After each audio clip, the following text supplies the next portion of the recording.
Belum genap setahun mendapatkan kompensasi bernilai miliaran rupiah, sejumlah warga Kecamatan Jenu, Tuban, Jawa Timur mengaku menyesal.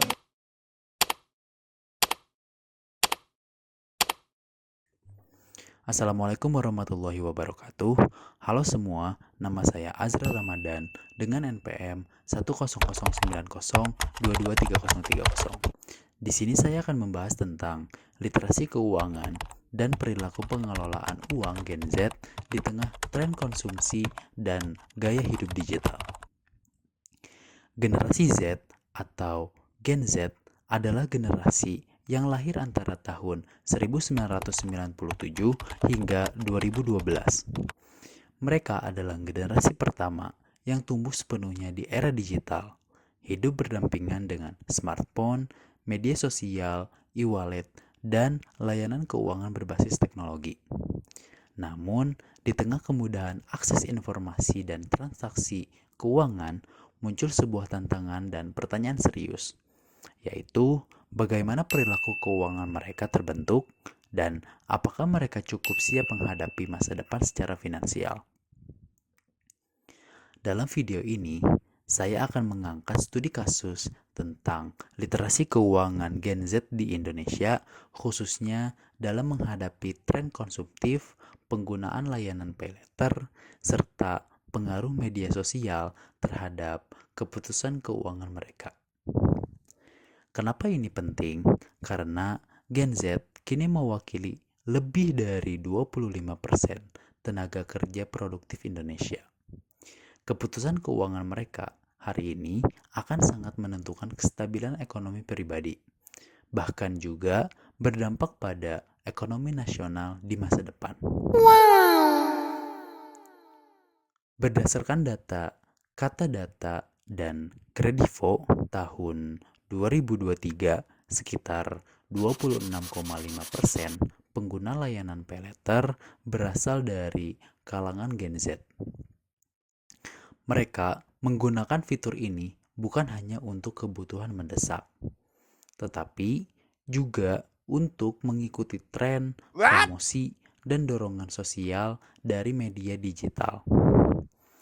Fenomena ini dikenal dengan sebagai doom spending, yaitu kebiasaan belanja impulsif karena tekanan emosional dan sosial, seperti rasa takut tertinggal tren atau FOMO.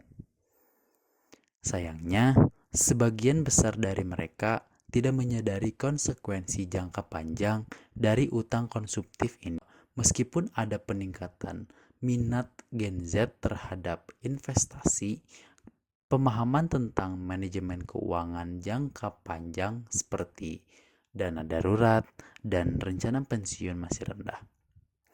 Hanya sekitar 30% dari mereka yang memiliki tabungan jangka panjang dan lebih sedikit lagi yang memiliki rencana pensiun yang terstruktur.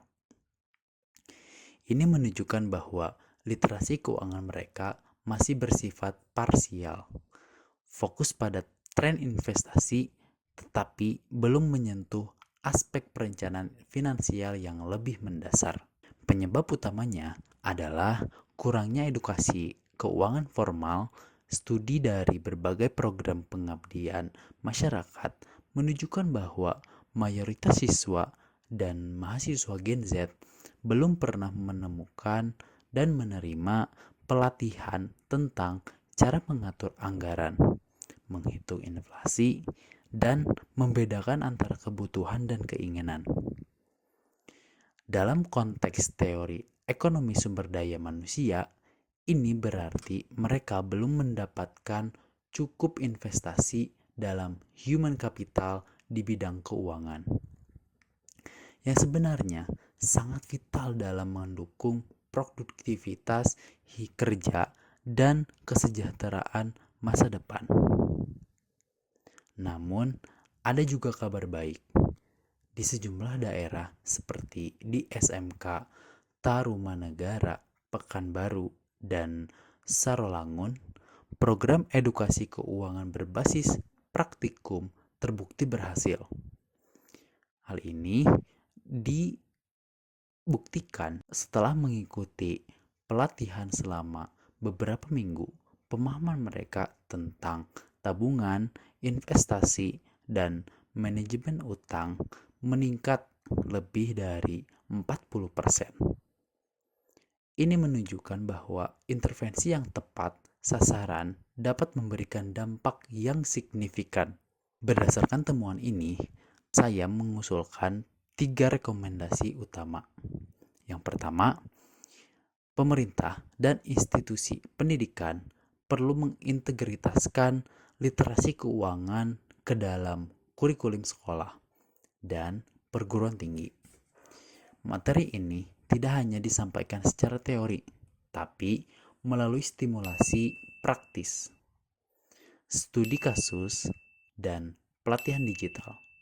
Yang kedua, vintage dan lembaga keuangan perlu mendesain produk keuangan yang lebih ramah Gen Z dengan fitur edukatif, transparan, dan mendorong kebiasaan finansial yang sehat.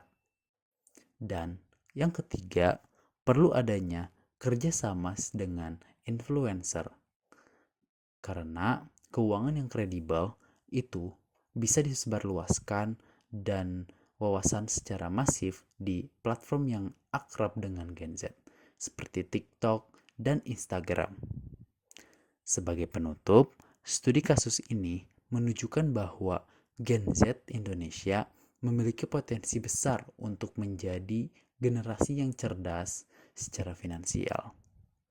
Namun, potensi ini harus diarahkan melalui edukasi yang memadai, akses informasi yang sehat, dan produk keuangan yang mendidik. Tanpa hal-hal tersebut, mereka beresiko terjebak dalam siklus konsumsi impulsif dan ketidakstabilan ekonomi pribadi di masa depan. Maka dari itu, mari kita bantu Gen Z Indonesia agar tidak hanya pandai membelanjakan uang, tapi juga bijak dalam mengelolanya. Karena masa depan finansial mereka adalah cerminan masa depan bangsa ini. Cukup sekian dari saya. Assalamualaikum warahmatullahi wabarakatuh.